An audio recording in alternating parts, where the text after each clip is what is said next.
A Voz dos Açores, com Graça Castanho. Mudança louca. A partir dos estúdios da SMTV em Ponta Delgada, vamos dar início a mais um programa da Voz dos Açores. Hoje com um convidado muito especial, cujo percurso de vida está pautado por feitos e ações de grande relevo social e cultural para os Açores, Portugal no seu todo e comunidades açorianas em geral. Falo-vos do Dr. José de Almeida Melo.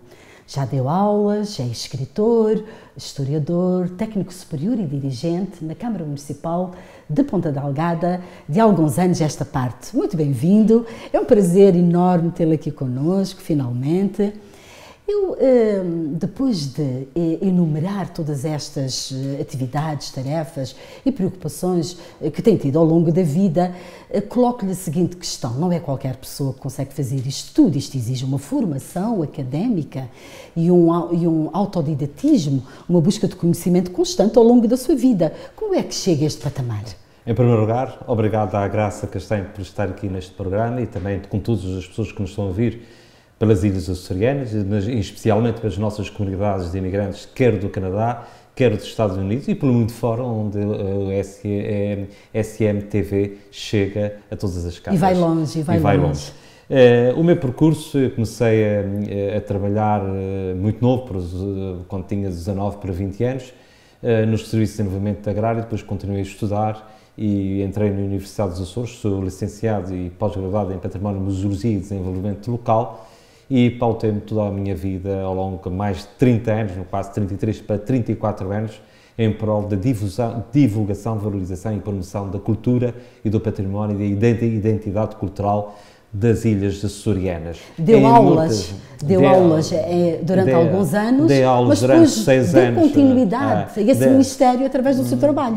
Exato, dei aulas durante 6 anos, não de História, mas sim de Educação Visual, ou seja, ao 5º grupo, nos Arrifes, em Vila Franca do Campo e na Ribeira Grande, e depois passei para a Câmara Municipal de Ponta Delgada, para a área da cultura, onde estou já vai para 19 anos. E é neste sentido que tenho vindo a desenvolver todo um trabalho em prol sempre da mesma área, da cultura, a par também de exercer outros cargos, como foi no caso da Associação Menezes Novo, que sou sócio fundador, da Associação dos Amigos da Sinagoga, da Fundação Manuel de Sousa de Oliveira e outras associações num movimento de cidadania em prol dos Açores e dos açorianos e das suas gentes do seu percurso ao longo destes 5 séculos.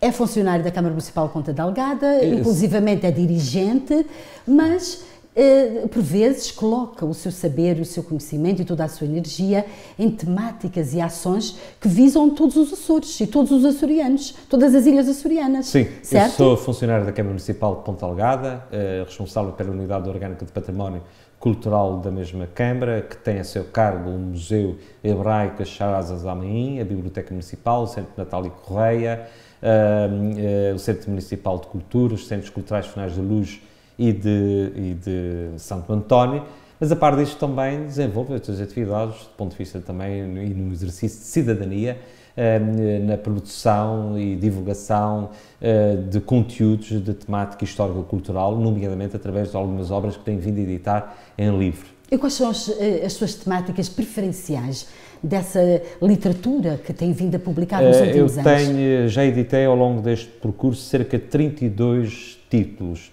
sobre monografias sobre as freguesias rurais da Ilha de São Miguel, sobre os presépios, Menino Jesus, figuras como biografias, entre as quais está a Grey de Mel, José Cabral de Mel, Visita do Papa aos Açores, Padre Ernesto Borges, que foi também um trabalho que também trabalhei, Arruda Furtado, enfim, são muito diversos os trabalhos que tenho. Tem um livro dedicado ao Assunção de Cristo. Tem um livro dedicado ao Assunção de Cristo, mais especificamente ao Convento de Nossa Senhora da Esperança, uma viagem que eu faço, as 7 Maravilhas de Ponta Delgada. No fundo, percorre um pouco toda a ilha de São Miguel e percorre também as 9 ilhas dos Açores que têm vindo a produzir para a sua valorização, a valorização das pessoas e das suas gentes, tendo como sempre uma tónica dar a conhecer o que nós temos, o que nós somos e o que é que nós temos vindo a produzir ao longo destes últimos 5 séculos em prol dos Açores e dos açorianos. E também referenciando sempre aqui a tónica dos nossos imigrantes, quer do Canadá, quer dos Estados Unidos,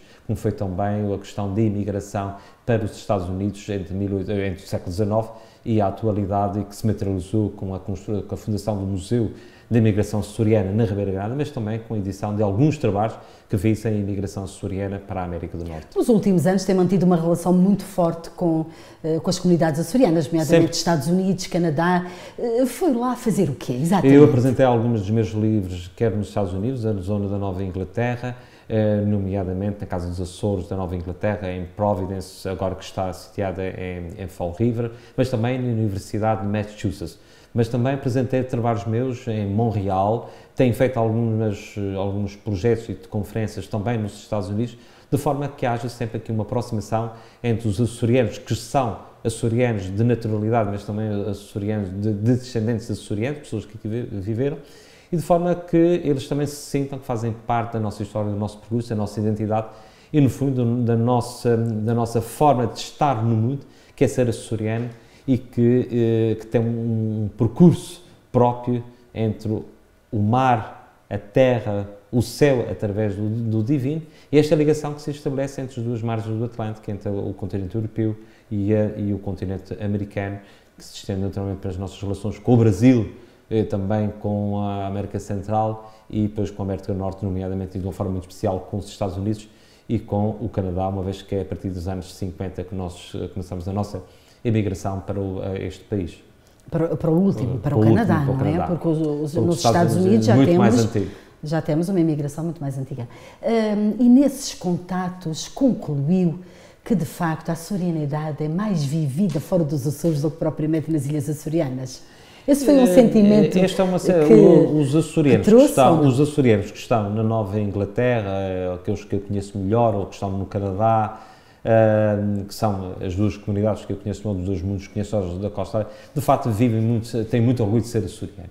E há um enorme orgulho quando estão a ver na televisão, ou quando recebem alguém da sua terra, ou do seu concelho, da sua ilha, em receber, porque é um regresso que eles fazem a casa. Não podemos esquecer que muitos açorianos, que um dia que partiram das suas freguesias, das suas pequenas aldeias, umas pobres, outras mais ricas, pessoas simples que muitas vezes trabalhavam na terra, foram à procura de melhores condições de vida, mas com elas levaram a sua alma de ser sensível, de ser ilhéu, de pertencer a uma pequena terra, de conhecer todas as pessoas, a sua vizinhança.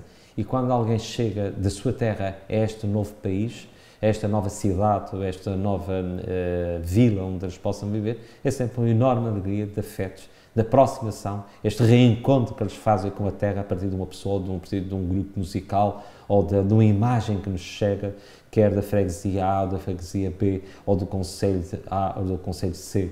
É sempre este regresso que eles fazem a casa. Portanto, aí eles são açorianos como nós, embora estão fisicamente num país estrangeiro, que não é o país de naturalidade, mas eles, no fundo, o seu pensamento está muitas vezes... E a forma como eles vivem, as tradições, a religiosidade. Aliás, dizia isto há dias, escrevia isto num livro que estou a trabalhar, que na nossa casa da Salga, embora ela esteja situada na freguesia de Salga, no concelho do Nordeste, ela fisicamente está na Salga, mas do ponto de vista cultural e identitário, ela está em New Bedford, porque a minha família emigrou para os Estados Unidos em 1893, há quase 130 anos. A minha avó é norte-americana, nasceu em 1895, e a nossa casa retrata todo um conjunto de miliar de artes decorativas, fotografias, vivências e até determinadas formas de pensar e de agir deste legado de mais de 130 anos entre a América e a Salga, entre New Bedford, de uma forma mais precisa, a cidade de New Bedford e a Salga. E hoje, quando se entra na casa da Salga, a nossa casa, sente-se este legado dos Cabral de Melo, este legado de continuidade que se estabeleceu entre o ano de 1893 até a atualidade. Essa relação nunca se perdeu, não é? Esta relação não se perdeu. E a reconstituição ou a reconstrução da sinagoga, do qual foi um dos maiores responsáveis, faz precisamente estabelece esse elo de ligação com as nossas comunidades.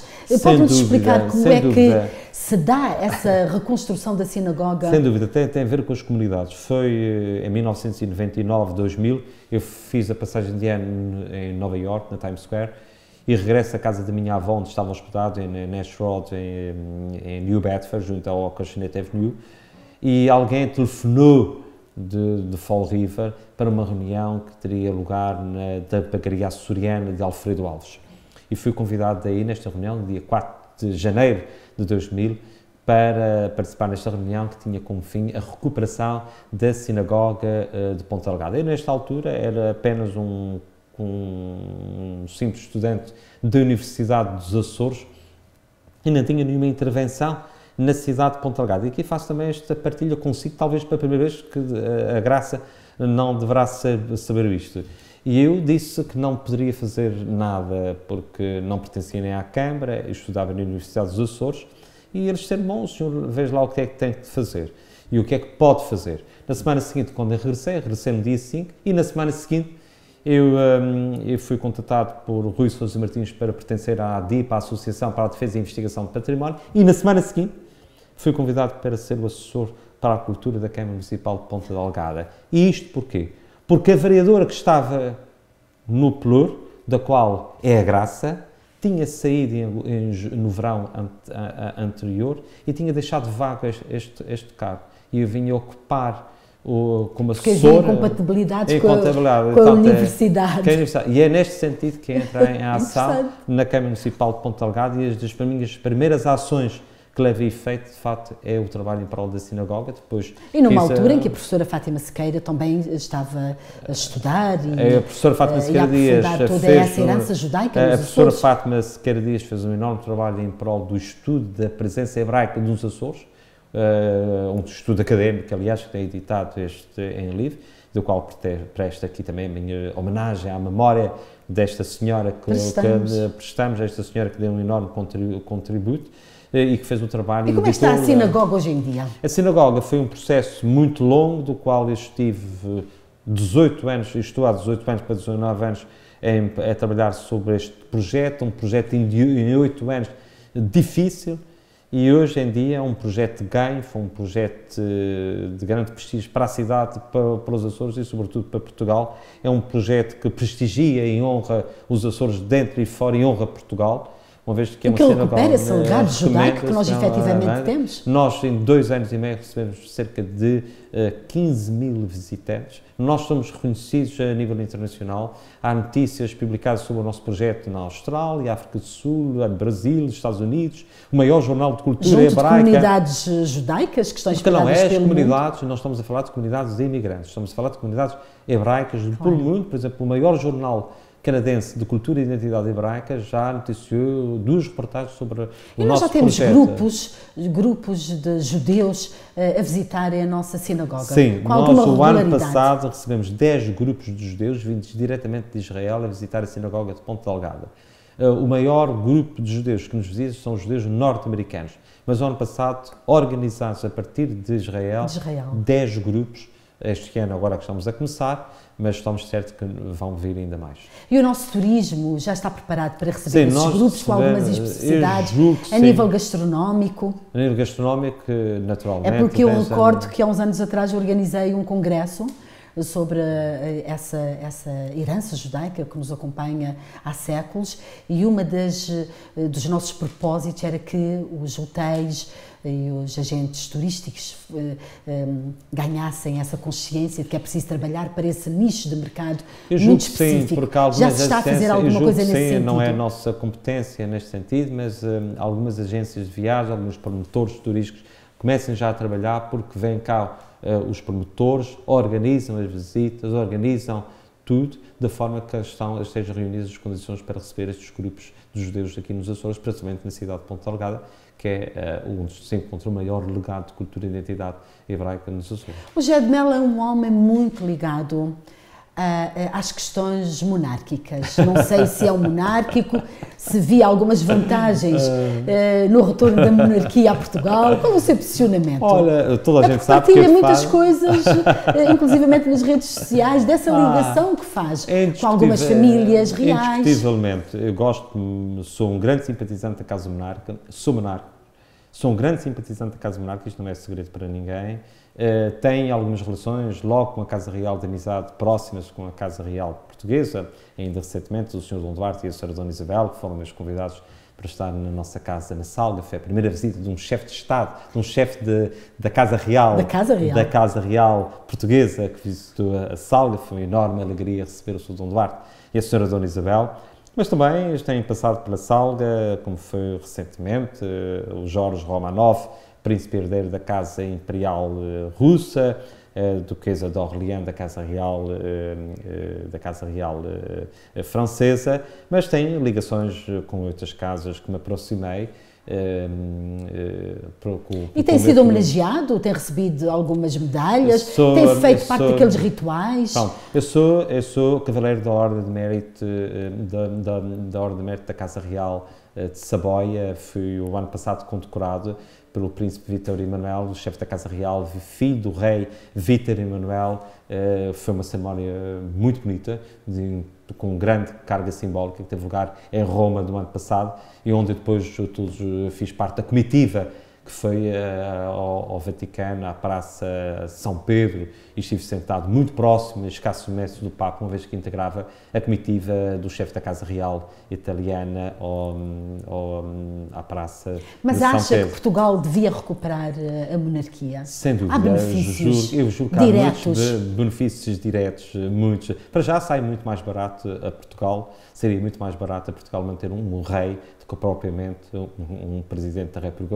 Repare, neste momento, nós estamos a manter vários Presidentes da República. O atual Presidente da República, de quem simpatizo muito, o professor Marcelo Rebelo de Sousa, o Dr. Jorge Sampaio e o Jornal Ramalhianos. São 4 Presidentes da República que nós estamos a manter neste momento, para além de todos os seus staffs que todos eles têm. Isso é tudo dinheiro que sai do Estado português. Ora, o rei é rei durante um longo período e não é 4 anos. E tem um orçamento próprio. Aliás, está provado que a família real espanhola gasta menos dinheiro que o Presidente da República em Portugal. E é um país muito maior do que o nosso. Por outro lado, também, há toda uma vivência e uma economia que se gera à volta da Casa Real. E repare, nós fomos à Inglaterra, quer dizer, o dinheiro que não gera, os milhões de libras que a família real inglesa em termos turísticos? Em termos turísticos, são canecas, as t-shirts, as farográficas, as revistas, as viagens, a guarda da rainha, todos os rituais, todas as notícias que abre e fecha telejornais. E depois também o país, também no fundo, revê-se, em muitos casos, na figura do rei. E isto basta vermos agora o que é que se passou na Roménia. O rei Miguel morreu, a Roménia é uma república, o rei já não era rei há cerca de 60 anos, e morreu, e a Roménia fez um funeral de Estado, o antigo chefe de Estado ao rei. E foi um funeral de Estado com milhares de pessoas nas ruas, cerimónias com vários chefes de casas reais da Europa e do mundo, que se fizeram deslocar à Roménia, e se fosse um Presidente da República isto não acontecia. A Roménia, naquele momento, viu-se projetada a nível mundial à custa da morte do seu rei. Então está em condições de dizer que cada vez são mais os adeptos cada vez mais. Da reconstituição Aliás, da monarquia. Há muitas pessoas em Portugal. Em Portugal há muitas pessoas que gostam da monarquia. Estou certo que se fosse um processo bem trabalhado, Portugal seria bem, o regresso à monarquia enriqueceria muito Portugal, o que acontece também com o Brasil.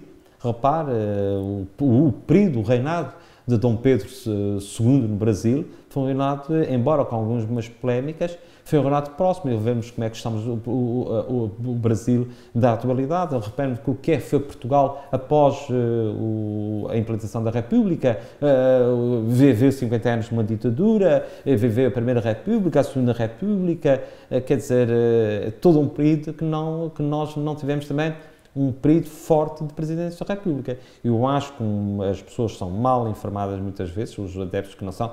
Portugal podia ter uma monarquia, tal como acontece com a monarquia espanhola, a monarquia inglesa, a monarquia holandesa, são monarquias constitucionais. Basta, esta semana morreu o marido da rainha Margarida II da Dinamarca.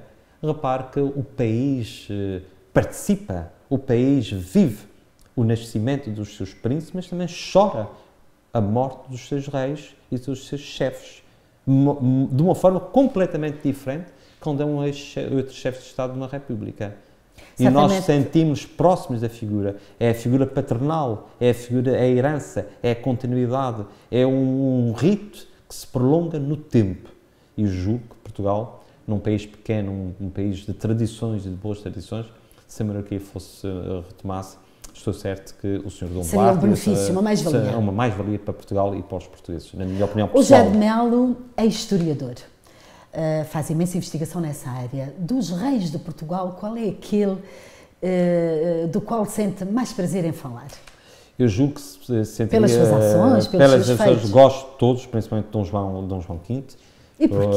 O Dom João V, para o homem do Brasil, mas gosto particularmente de todos eles, gosto, este em especial, mas também não podia deixar Dom Manuel, que foi um homem de uma visão global, o homem da expansão, Dom João I, o homem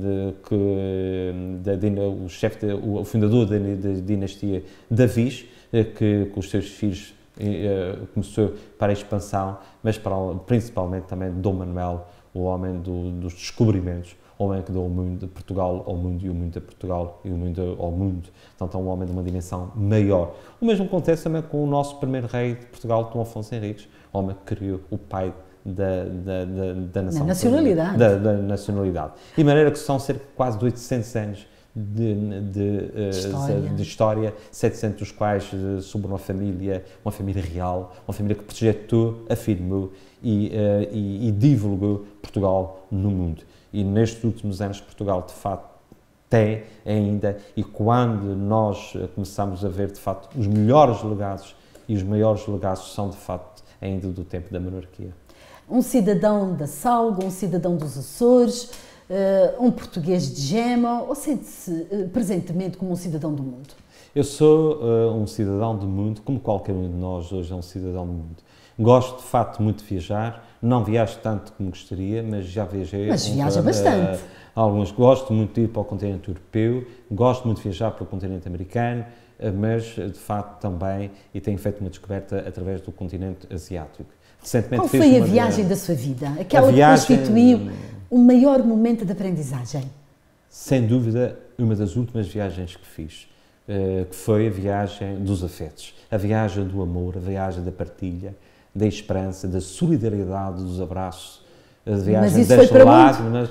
Isto foi a viagem que fiz. Foi uma viagem que se percorreu em vários pontos da Birmânia, quando viajei entre as pessoas simples da Birmânia, quando chorei ao lado dos birmaneses, sorri ao lado daquele povo tão simples e ao mesmo tempo tão rico, quando passei nas ruas e vi as crianças em meu redor a fazer a partilha da palavra e do sorriso sem saber a sua língua, e de partilhar afetos com estas mesmas crianças, com estes mesmos idosos, e de saborear a sua gastronomia, tão difícil para mim que foi, mas também de entrar nos rituais religiosos deles, do respeito pela cultura e pelos legados birmaneses. Foi de facto a viagem da minha vida, quando entrei dentro dos templos, como descalcei, quando ajoelhei e orei em silêncio, na palavra, em sentimento, com este povo. Portanto, fez um reencontro consigo próprio? Foi um reencontro comigo mesmo, a partir da simplicidade da forma de estar no mundo,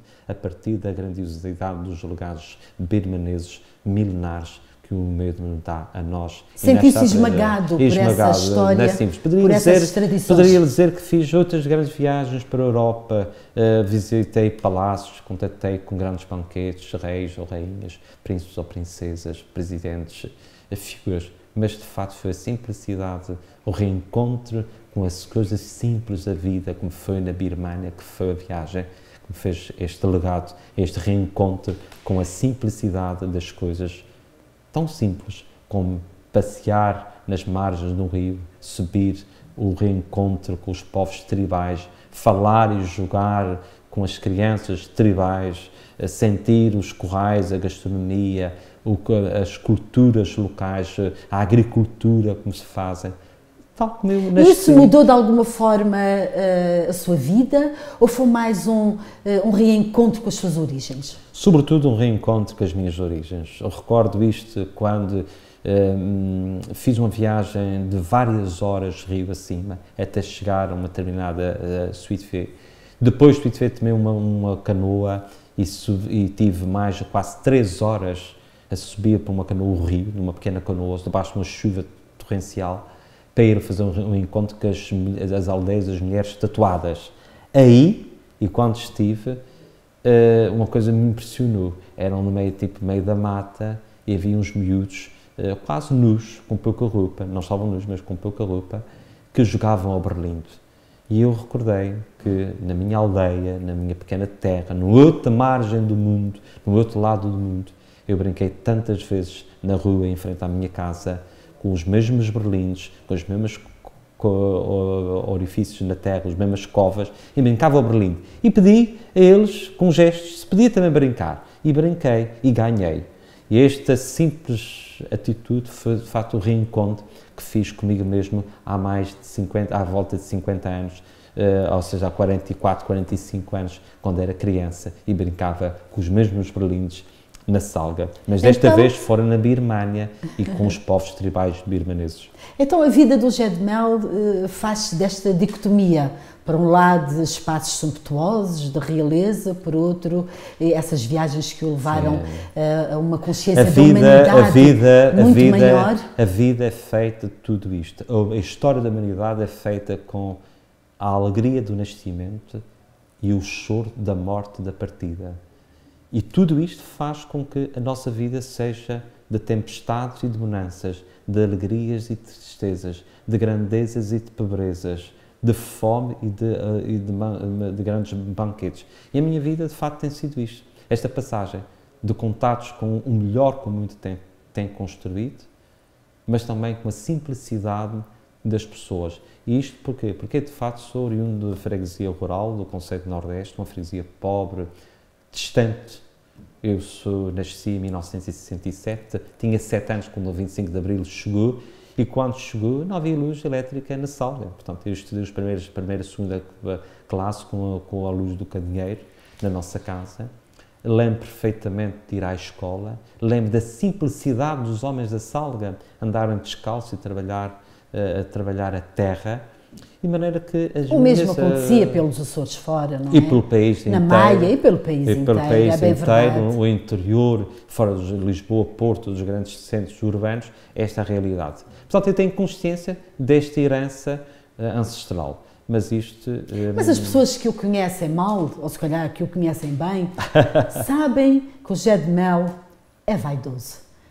Onde posiciona essa vaidade? Não, eu acho que todos nós, qualquer homem à superfície da Terra... Qualquer ser humano, as mulheres também. Homem, mulher, qualquer pessoa é próprio ser humano, tem que ter vaidade. A vaidade então tem sido um trunfo na sua vida? Não é. Como é que tem gerido essa vaidade? Não tem sido um trunfo na minha vida. Eu apenas gosto de partilhar os momentos de maior alegria em torno da minha vida com o meu próximo.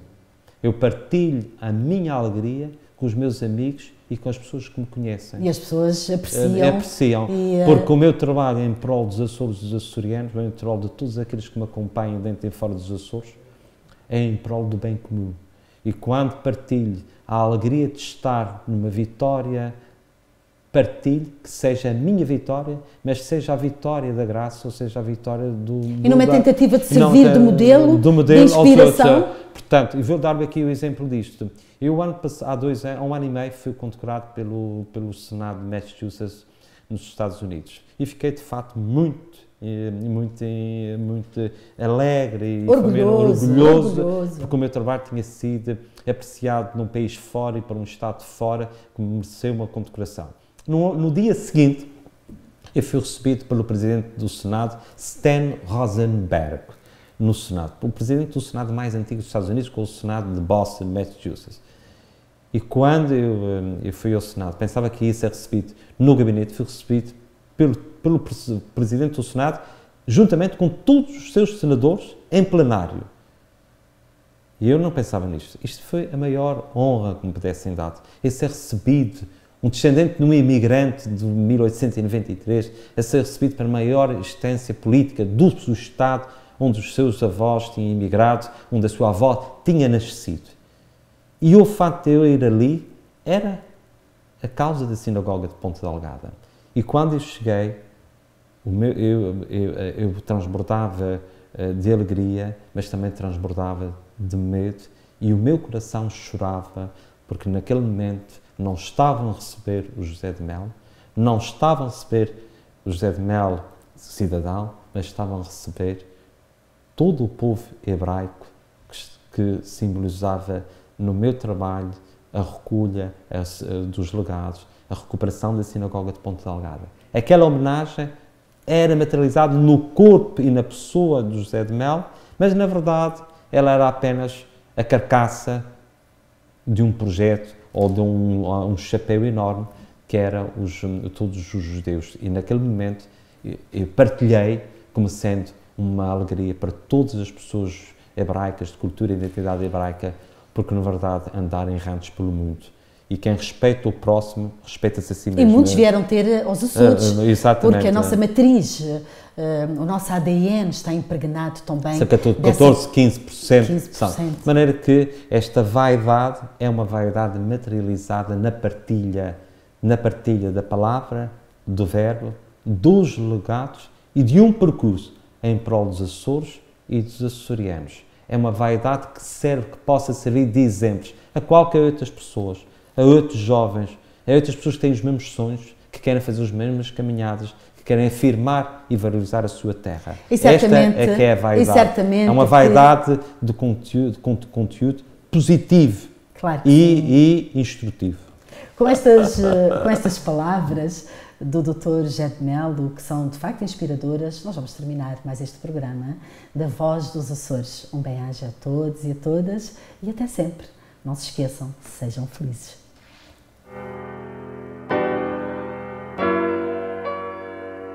A Voz dos Açores, com Graça Castanho.